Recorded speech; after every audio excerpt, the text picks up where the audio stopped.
or the genesis of the group was, it started off with Steve and I.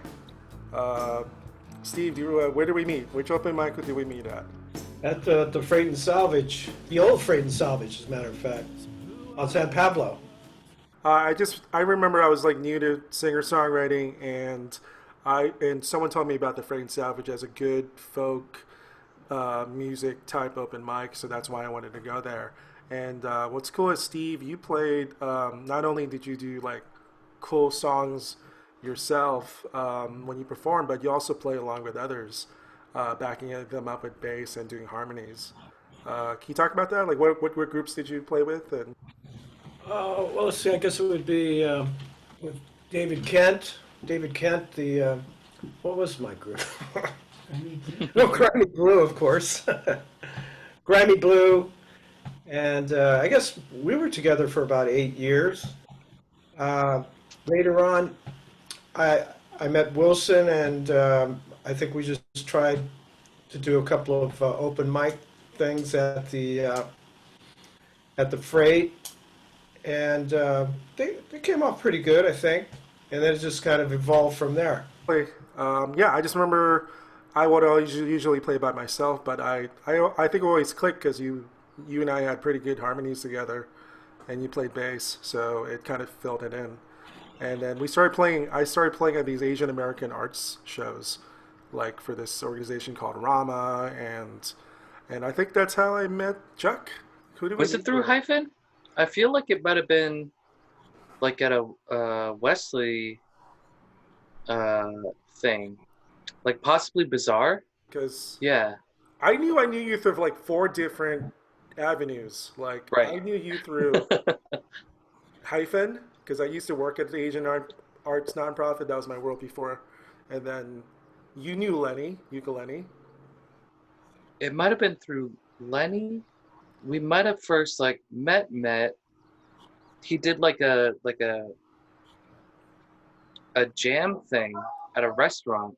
Oh, yeah, it was the sumo grub or whatever. Yes, exactly. I came there with my guitar and I just like hung out and played a little bit. And then that's where I'm pretty sure that's where we met. Yeah, and I Like, remember you. I remember you. We were doing some blues jam, and you played like maybe light years ahead of what I was doing. I was still playing three notes and bending the same string, and you turned to me like, "No, no. You gotta play with confidence." And you just did like this scale thing. I'm like, "Okay, you're better than I am. I know." it did Yeah. not last long. It did Oh, not last long. stop. You're good. But I think I saw. But I think I saw you. You know what? You were playing with Jen Lowe for a little bit. Oh yeah, that's right. Jesus, it takes me back. I think Yeah.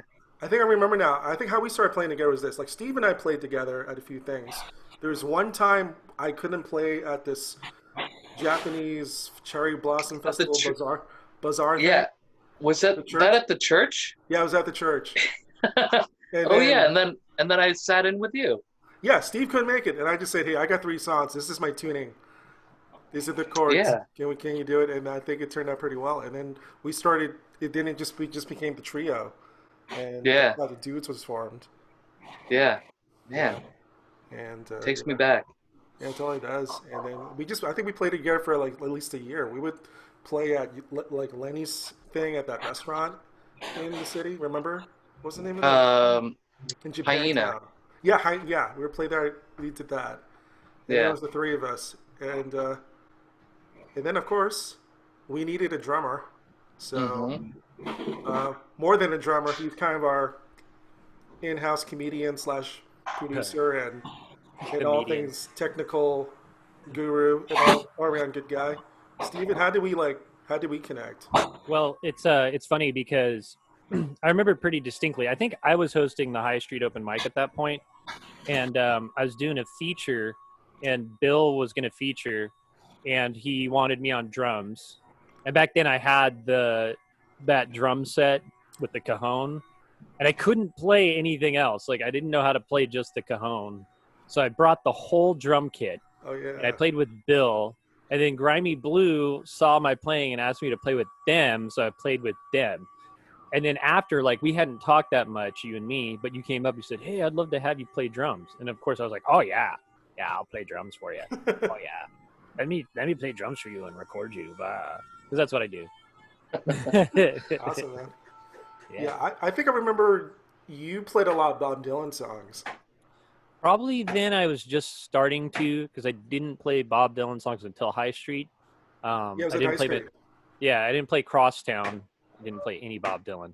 I was kind of a moderate Bob Dylan fan at that point, and I had started playing Heaven's Door, That was it. and then the other one I played was It's All Over Now, Baby Blue. So I probably played those two. But yeah, I know Bob Dylan was really like another big connection for us, because you were telling me like how you wanted February Blues to sound like on drums, and you showed me Cold Irons Bound, and I already knew so it was just like, oh, but I didn't know that live version you showed me, so I was like, oh my God, Wilson's a Dylan fan too. This will work out. Awesome. Yeah.